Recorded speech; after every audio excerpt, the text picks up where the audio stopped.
saya Jendro Hovifa. Saya Rosyatul Hilma. Saya Muhammad Fitri. Kami dari tim pelaksanaan evaluasi. Halo, kami dari kelompok analisis dan pelaporan hasil pemantauan dan evaluasi. Perkenalkan, nama saya Rahadian Widianto. Nama saya Christian Friedrich Rubawa. Saya Eriko Jaberkat Telembanua. Saya Rizky Utama Siregar.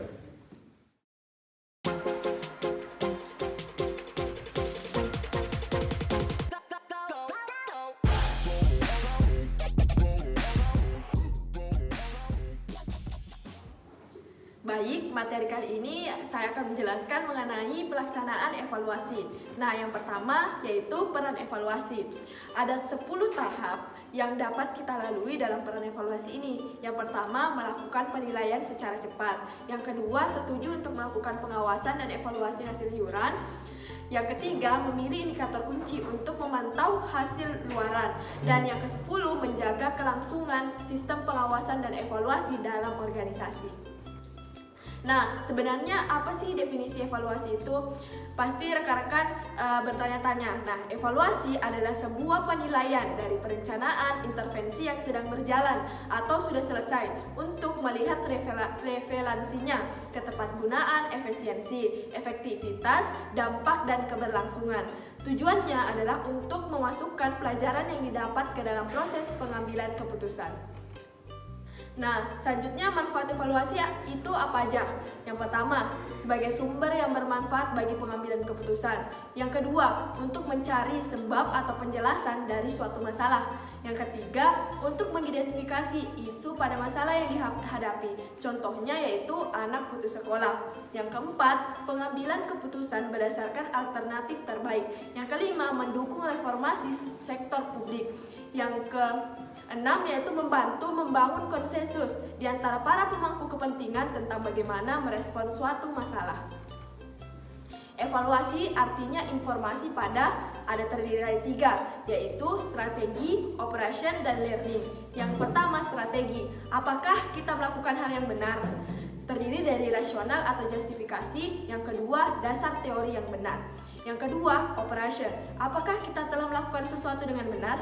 Yang pertama, ketepatgunaan dalam mendapatkan hasil yang diharapkan. Yang kedua, ketepatgunaan dalam mengoptimalkan sumber daya. Yang ketiga, kepuasan klien.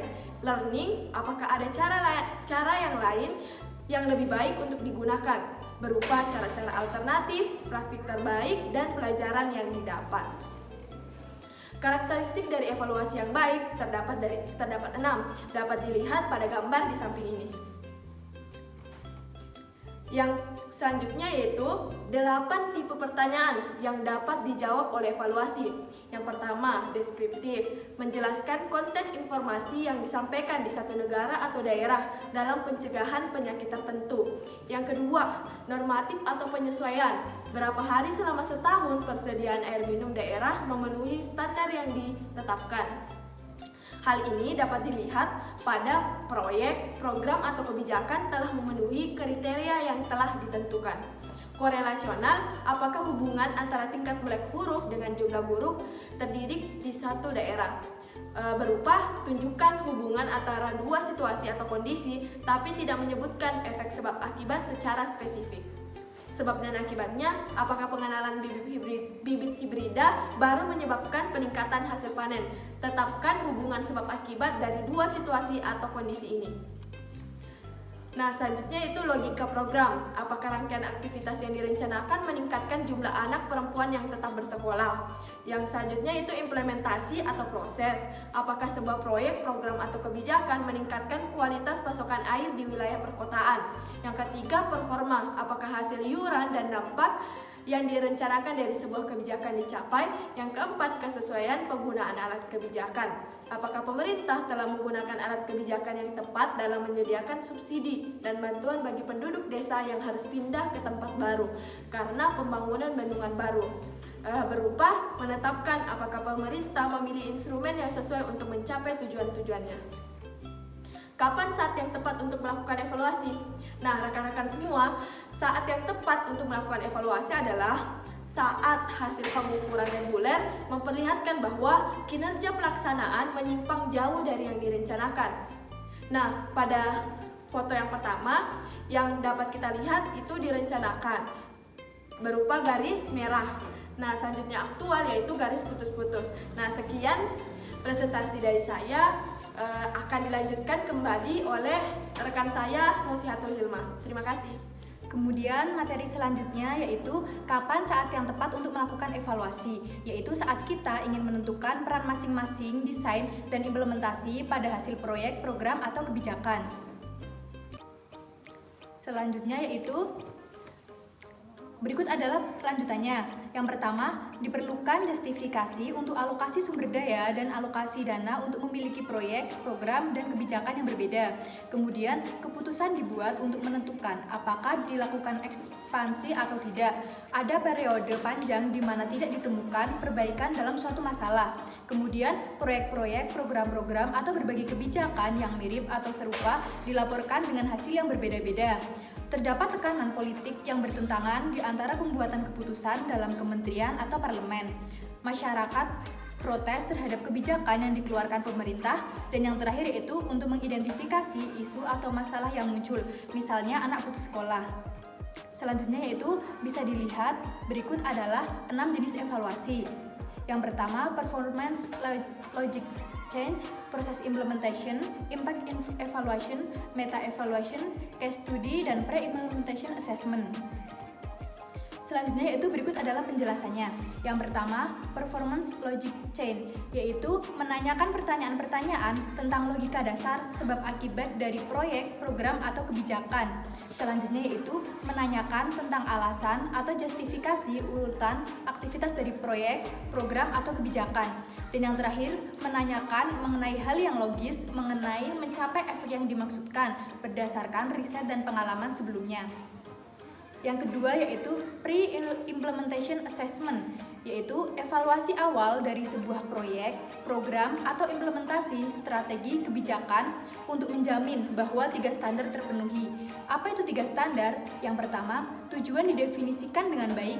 Yang kedua, rencana implementasi yang masuk akal. Dan yang terakhir yaitu tujuan penggunaan sumber daya diidentifikasikan dengan baik dan sesuai dengan capaian tujuan. Sekian, selanjutnya akan dilanjutkan oleh rekan saya Afifah Firdausa Fitri. Baik, selanjutnya saya akan menjelaskan penjelasan dari jenis evaluasi yang ketiga, yaitu implementation process. Implementation process ini menyediakan informasi detail mengenai apakah program berjalan dengan seharusnya. Kemudian menyediakan informasi detail tentang fungsi program kepada pihak yang terkait untuk melakukan replikasi atau ekspansi program awal. Dan yang ketiga, menyediakan umpan balik secara terus-menerus untuk membantu pengelolaan program. Yang keempat yaitu studi kasus. Studi kasus adalah metode untuk mempelajari sebuah situasi rumit. Studi kasus juga berdasarkan dari pemahaman komprehensif dan dari situasi tersebut. Selanjutnya yaitu 6 jenis studi kasus. Yang pertama adalah ilustratif, yang kedua critical instance, yang ketiga program effects, yang keempat kumulatif, yang kelima program implementation, dan yang keenam exploratory. Yang kelima yaitu evaluasi dampak. Menyediakan informasi tentang bagaimana dan mengapa dampak yang dimaksudkan dan tidak dimaksudkan dari proyek, program, atau hasil kebijakan dapat tercapai. Dan yang keenam yaitu meta evaluasi, mengumpulkan seluruh penelitian yang diketahui untuk mendapatkan kepercayaan diri lebih dalam hasil penemuan dan generalisasi. Mengidentifikasi di mana terdapat evaluasi kredibel yang mendukung temuan suatu topik, dan membandingkan berbagai penelitian yang berbeda dengan hasil yang berbeda mengenai suatu topik dengan kriteria umum yang telah ditetapkan. Secara ringkas, evaluasi merupakan informasi pada yang pertama yaitu strategi. Apakah kita telah melakukan hal yang benar, rasional, atau justifikasi dasar teori yang benar. Yang kedua yaitu operasi. Apakah kita telah melakukan sesuatu dengan benar, ketepatgunaan dalam mendapatkan hasil yang diharapkan, ketepatgunaan dalam mengoptimalkan sumber daya, dan kepuasan klien. Dan yang ketiga yaitu pembelajaran. Apakah ada cara lain yang lebih baik untuk digunakan, cara-cara alternatif, praktik terbaik, dan pelajaran yang didapat. Tahapan pertama yaitu adalah melaporkan teman slide. Secara umum, temuan saya dalam melaporkan temuan slide ada 10 tahapan yang harus kita lalui yang akan kita saksikan bersama pada inlet di samping ini. Yang kedua yaitu jika kita tidak bisa mengukur hasil, kita tidak bisa melihat keberhasilan ataupun kegagalan. Nah, ada beberapa tahap-tahap, yaitu adalah menganalisa dan melaporkan data-data. Yaitu yang pertama adalah memberikan informasi terkait dengan status proyek, program, dan kebijakan. Lalu yang kedua yaitu adalah menyediakan petunjuk atau indikasi atau indikator terkait dengan masalah yang berhubungan dengan program. Dan ketiga yaitu adalah menciptakan peluang untuk mempertimbangkan perbaikan dalam suatu strategi dalam implementasi proyek, kebijakan, atau program. Dan yang keempat yaitu adalah menyediakan informasi yang sangat krusial antar waktu dalam wujud tren dan arahan. Dan yang terakhir ada yang kelima yaitu adalah membantu untuk mengonfirmasi atau menolak teori yang digunakan sebagai landasan. Selanjutnya itu adalah menganalisa hasil data yang kita miliki, yaitu yang pertama adalah mengukur perubahan antar waktu, membandingkannya dengan masa sekarang dan masa lalu untuk melihat rentang perubahan yang ada. Lalu yaitu adalah semakin banyak data yang kita dapat, maka semakin banyak pula tren yang akan dibuat. Dan nanti yang terakhir adalah melaporkan hasil data Anda. Melaporkan hasil data ini dalam format atau dalam wujud perbandingan antara data awal dan data dasar atau yang sering kita sebut adalah baseline. Yang perlu kita ingat adalah perbandingan antar waktu sangat penting atau sangat krusial. Kita dapat melaporkan data dengan pengeluaran atau pendapatan, angka-angka mentah atau raw number, persentase, tes statistik, unit organisasional, lokasi geografis, demografis, dan kepuasan dari klien kita bisa dalam hal tinggi, menengah, atau rendah. Selanjutnya itu adalah mempresentasikan data dalam format yang jelas dan mudah untuk dipahami. Sangat krusial yaitu adalah tampilkan data yang paling penting saja. Gunakan lampiran atau laporan terpisah untuk data yang lebih detail. Gunakan presentasi visual, bisa berupa diagram, grafis, tabel, atau peta untuk menunjukkan inti-inti dari data yang ingin kita sampaikan. Dan yang terakhir adalah hindari data sampah atau data-data yang tidak perlu kita gunakan. Selanjutnya adalah Baiklah, di sini saya akan melanjutkan materi yang telah disampaikan oleh rekan saya. Selanjutnya mengenai saat melaporkan temuan, gunakan catatan penjelasan. Ada beberapa saran. Yang pertama, kombinasi informasi kualitatif bersama dengan kuantitatif. Yang kedua, saat perbandingan menunjukkan tren atau nilai yang aneh, sedapat mungkin berikan penjelasannya. Yang ketiga, laporkan catatan penjelasan eksternal seperti perubahan masalah dan lain-lain. Yang keempat, laporkan catatan penjelasan eksternal, contohnya seperti bencana alam yang tidak terduga dan perubahan politik. Dan yang terakhir, rangkum temuan-temuan penting. Selanjutnya di sini, apa yang terjadi jika hasil temuan buruk? Yang pertama, sebuah hasil pengukuran sistem yang baik dimaksudkan untuk mengemukakan masalah-masalah seperti sistem peringatan dini dan lain-lain sebagainya. Yang kedua, laporan pada performa seharusnya menyertakan penjelasan tentang hasil yang buruk dan mengidentifikasikan langkah-langkah perencanaan atau memperbaiki masalah tersebut. Dan yang ketiga, penting jika memerlukan lindungan sang pembawa pesan. Selanjutnya di sini ada tabel format pelaporan hasil seperti gambar di samping ini.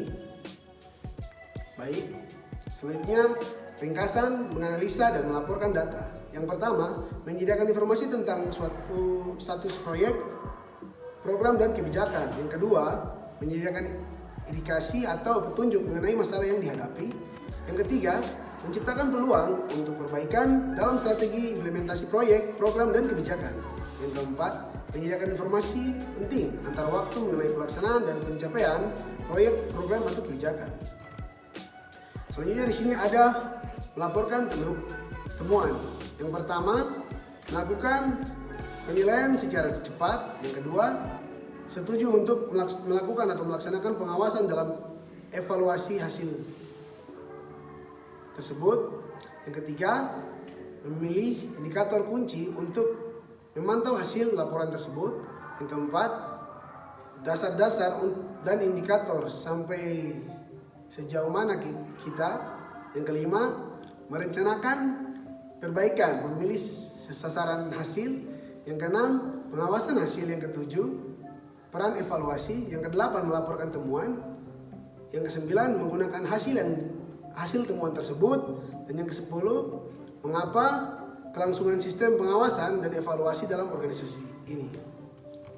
Selanjutnya, memanfaatkan temuan dari proses pemantauan dan evaluasi. Yang pertama,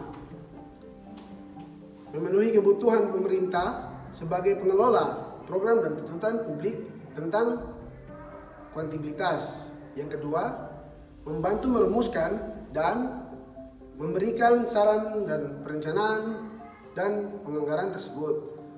Yang ketiga, membantu dalam membuat keputusan mengenai alokasi sumber daya operasional. Yang keempat, memicu pemeriksaan dalam tentang masalah kinerja, apa yang muncul dan koreksi yang diperlukan. Selanjutnya akan dilanjutkan oleh rekan saya Erik Toje Berkatolong Banua. Saya akan melanjutkan materi dari rekan Kris, yaitu memanfaatkan temuan dari proses pemantauan dan evaluasi. Yang kelima, membantu memotivasi pengelola program untuk terus membuat perbaikan terhadap kinerja program. 6. Mengawasi kinerja kontraktor dan penerima bantuan. 7. Menyediakan data khusus untuk evaluasi program secara mendalam. 8. Membantu menyediakan pelayanan publik lebih efisien. 9. Mendukung upaya-upaya strategis dan perencanaan jangka panjang. 10. Membangun komunikasi publik yang lebih baik. Ada 9 strategi penyampaian temuan pemantauan dan evaluasi. Yang pertama, memberdayakan dan memanfaatkan media internal maupun eksternal. 2. Menetapkan perundang-undangan, yaitu kebebasan informasi. 3. Membentuk e-government. 4. Menambah informasi dalam situs internal dan eksternal. 5. Menerbitkan laporan anggaran tahunan. 6. Melibatkan komunitas masyarakat sipil dan grup warga negara.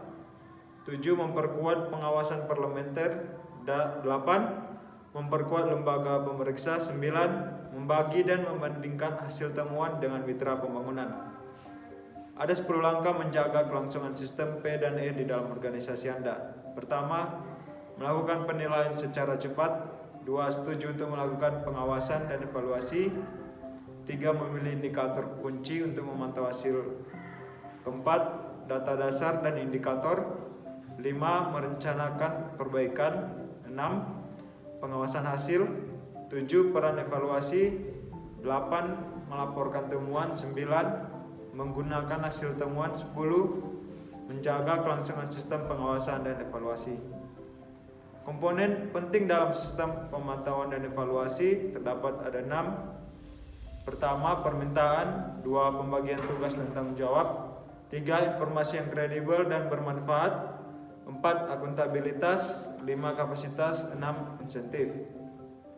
Komponen penting pertama yaitu permintaan, yaitu struktur pelaporan jelas. Hasil dari sistem P dan E tersedia bagi pemerintah, masyarakat, sipil, dan untuk donor.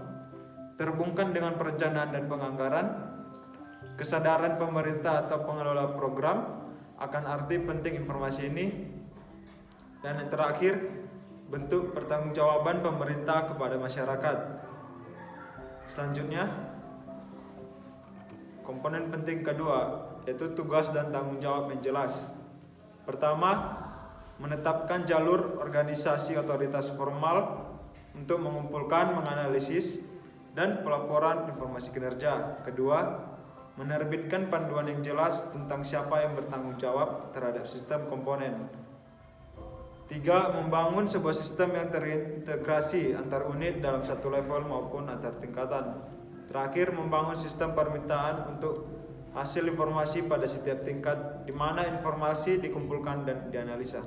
Selanjutnya akan dilanjutkan oleh Rizky Pertama Siregar. Selanjutnya adalah komponen penting ketiga, informasi yang kredibel dan bermanfaat. Yang pertama adalah sistem harus mampu memproduksi hasil informasi yang memberikan informasi baik atau buruk dan potensi penjelasannya. Yang kedua adalah pembuatan dan penghasil informasi harus dilindungi dari tindakan balasan politik. Yang ketiga adalah informasi yang dihasilkan item pemantauan dan evaluasi harus transparan dan tunduk pada verifikasi independen. Yang keempat adalah pengumpulan data dan prosedur analisis harus dapat divalidasi oleh kantor pemeriksa dan atau lembaga legislatif.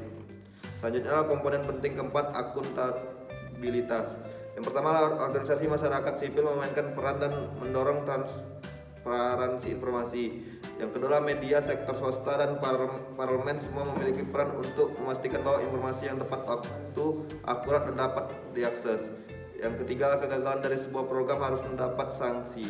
Yang keempat adalah masalah-masalah yang dihadapi oleh sebuah program harus didokumentasi, diakui dan ditangani. Selanjutnya adalah komponen penting kelima, kapabilitas. Yang pertama adalah kemampuan teknis yang mencakupi dalam pengumpulan data dan analisisnya. Yang kedua skill manajerial dalam penetapan tujuan strategi dan pengembangan organisasi. Yang ketiga adalah adanya pengolahan sistem informasi atau MIS. Yang keempat adalah dukungan anggaran. Yang kelima adalah pengalaman institusional. Selanjutnya adalah komponen penting keenam atau insentif. Insentif perlu diperkenalkan untuk mendorong penggunaan informasi kinerja. Yang pertama adalah sukses diakui dan diberikan reward. Yang kedua adalah masalah yang ada ditangani. Yang ketiga adalah pembawa pesan tidak dihukum, pembelajaran organisasi menjadi pertimbangan. Selanjutnya adalah penghematan negara dihargai. Selanjutnya adalah ringkasan. Yang pertama adalah permintaan untuk peningkatan kapasitas tidak pernah berakhir. Selanjutnya adalah perlu lembaga pengkoordinasi pemantauan dan evaluasi. Selanjutnya yaitu adalah bangun pemahaman dengan DPRD bahwa sistem pemantauan dan evaluasi membutuhkan sumber daya yang berkelanjutan. Selanjutnya adalah carilah setiap kesempatan untuk menghubungkan informasi hasil untuk anggaran dan keputusan untuk mengalokasi sumber daya yang ada. Selanjutnya, mulailah dengan usaha-usaha rintisan untuk menunjukkan pemantauan berbasis hasil yang efektif. Mulailah dengan strategi kantong, misalnya Pulau Inovasi sebagai lawan dari pendekatan penyuluh pemerintah. Lalu, memantau kemajuan baik pelaksanaan dan pencapaian hasil tersebut. Kemudian, lengkapi pemantauan performa dengan evaluasi untuk memastikan pemahaman yang lebih baik terhadap hasil publik sektor. Sekian dan terima kasih materi kami. Apabila ada kata-kata yang kurang berkenan, dimohon maafkan. Kami dari tim Putri Dan kami dari tim Putra. sekian penjelasan dari kami. Wassalamualaikum warahmatullahi